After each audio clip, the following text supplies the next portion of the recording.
Hi everyone, welcome back to Akita, where we explore life and travel with our Akita Inu Chiyoko. But this time, something is different. Chiyoko isn't with us. Why? Well, you have to stay until the end to find out. This video is part of our Japan series, and today we are exploring Kyushu. Let's dive in. After 25 hours of travel, we landed in Fukuoka. Exhausted but excited. We walked to our hotel and immediately noticed something iconic. Vending machine everywhere. Hot or cold drinks, you name it, they have got it. The next morning, we got our rental car, a tiny Nissan key car. Everything went smoothly, except for one thing, summer tires. Because, as the rental company told us, it doesn't snow here. Well, guess what? On our first day, it started snowing. Our first stop was a rest area near Kumamoto. Rest areas in Japan are next level. Restaurants, shops, and even dog parks. And this one had a special guest. Kumamon, the adorable black bear mascot of Kumamoto. From here, we continue south to Ibusuke, where we visited Lake Ikeda and the Dragon Gate. Finally, the sun came out, illuminating not only the dragon, but also the entire lake. It's a bit tourist here. You can buy dragon eggs, or for a small fee, release water from the dragon's mouth. Next, we explore Mount Kaimondate, an active volcano. And also Bandobana Nature Park, with its stunning coastal view. A walk led us to Kamafuta Shrine, a peaceful spot with magical vibe.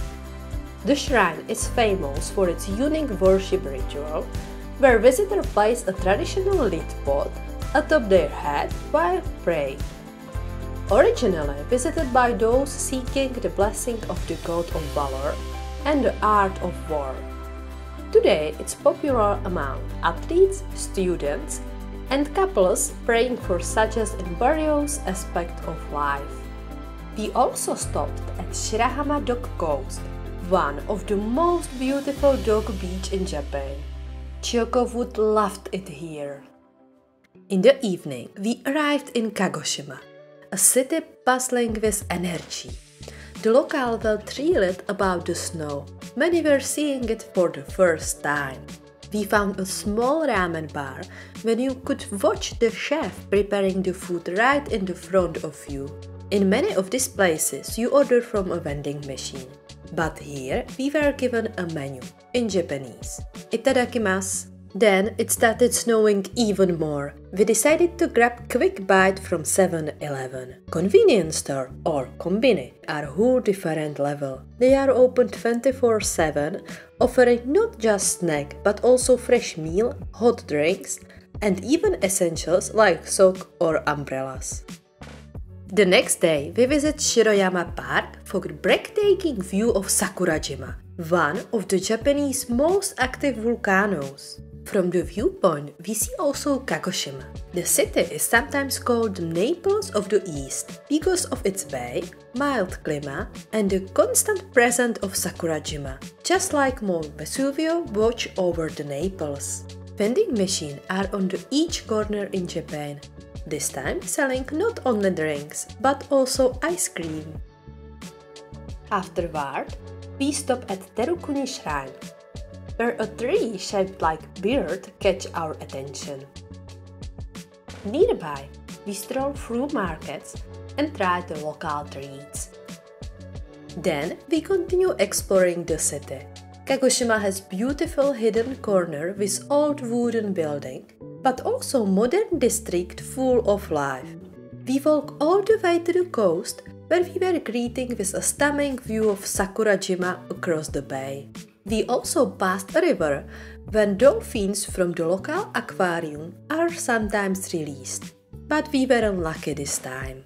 On the way back, we walked through shopping arcade, which wasn't just lined with store, but also pachinko, a game center, popular pastime in Japan. But among the neon and noise, we also find stylish little shop like this one, specializing in beautiful craft made from Yakushima cedar. Then we moved on the Engan-en garden, one of the highlights of our trip. This beautiful garden is filled with water features, temples, and stunning view of Sakurajima. We also visited the Neko Shrine here, a rare shrine dedicated to cats.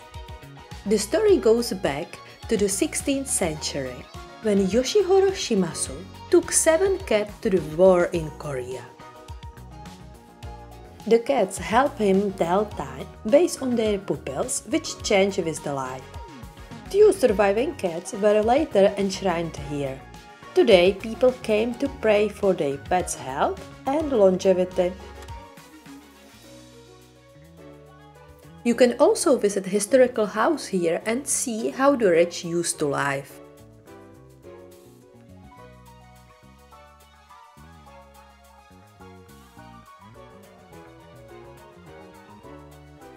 There is also excellent restaurant in the garden, where we enjoyed delicious meal before it was time to move on. We then visited several beaches along the coast, taking in the fresh sea air and beautiful scenery. On one of them we even stumbled upon a small exhibition of marine life for free. That evening we drove to Miyazaki and found a great hotel. The only unpleasant thing, the room was 13 degrees inside. In the morning, we headed south and explored the area, including a Totoro statue that was a must-see for any Ghibli fan. Our next stop was Cape Toy, where wild horses roam freely. The view were incredible, and the lighthouse added its charm. For lunch, we stopped at local shop, which had wide selection of sushi, and we were pleasantly surprised by the quality of the meat they offered. However, we opted for the sushi, and I also bought a bean drinks from vending machine. Trust me, don't try it. In the small town where we stopped for food, we also stumbled upon this beautiful temple. It captivated us not only with its impressive size, but also with the serene atmosphere. Sometimes the best surprise on the trip are the ones you don't plan for. Next, we stopped in Obe. First, we visited the castle. Well, what's left of it, but it still had a calming atmosphere that made it worth visit. There is local saying about Shivase Sugi cedar. 4 cedars grow in the corner of square, each facing the other. In Japanese, Shivase means happiness, but it also means 4 facing each other. If you stand in the middle of the cedar, you will receive a share of the happiness. In Obe, you also find beautiful neighborhood with preserved samurai houses. It's definitely worth taking the time to walk through and soak in the history and charm of this area. We also visited Udo Shrine, a photogenic shrine known for its unique location inside a cave, perched on a cliff overlooking the ocean. This shrine is dedicated to mythic god. It's famous for its striking view, and visitors often threw small wooden placard, called Emma, into the cave, making wishes as they do so. Next, we stopped at San Messe Nichinan, which is the home to the only authorized replicas of the Easter Island statue outside of the Chile. Surrounding the statue is a beautiful park, perfect for a long walk, and you can even rent a little car to explore the area in comfort. Later, we explored Aoshima, starting in Aoshima Beach, a beautiful spot known for its relaxed atmosphere. Just a short distance away, it's a popular surf beach. On the island itself, we found a unique rock formation often referred as the Devil Washboard, the island is also home to Serene Shrine, Aoshima Shrine, dedicated to the god of marriage. It's a peaceful spot surrounded by lush greenery and a beautiful coastal view, making it perfect place for a quiet stroll and a bit of reflection. As it started to get dark, we made our way to the city. Miyazaki seemed chaotic at the first, but then we discovered its charm. For dinner, we went to izakaya. If you are ever in Miyazaki, you must try Chicken Nanban, dish made with fried chicken that is crispy on the outside but raw in the inside. We also tried some other small dishes and enjoyed beer. We ordered through a tablet, which was all in Japanese, but at least we didn't have to speak. For breakfast, as usual, we picked up something from Kombini. They didn't have my favorite egg sandwich, so I opted for strawberry toast instead. Afterward, we wandered around the city.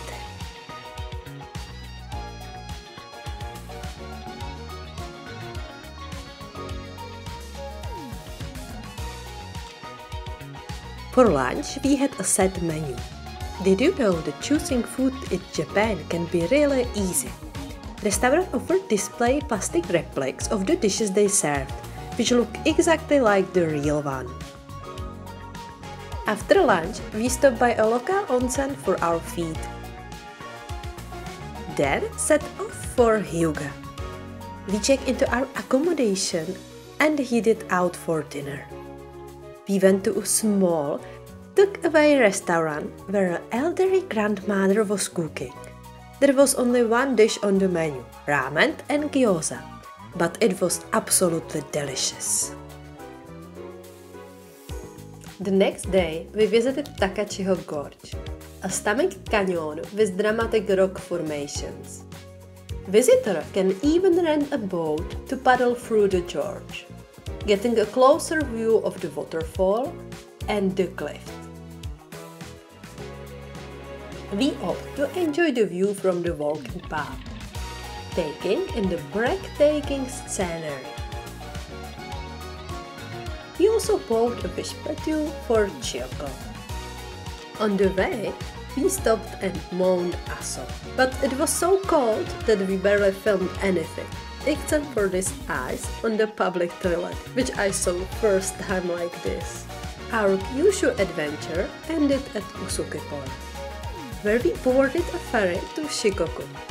The ferry felt like a mini luxury hotel, with comfy seats and even an entertainment area. We even won a small kawaii toy to take with us on the next leg of our journey.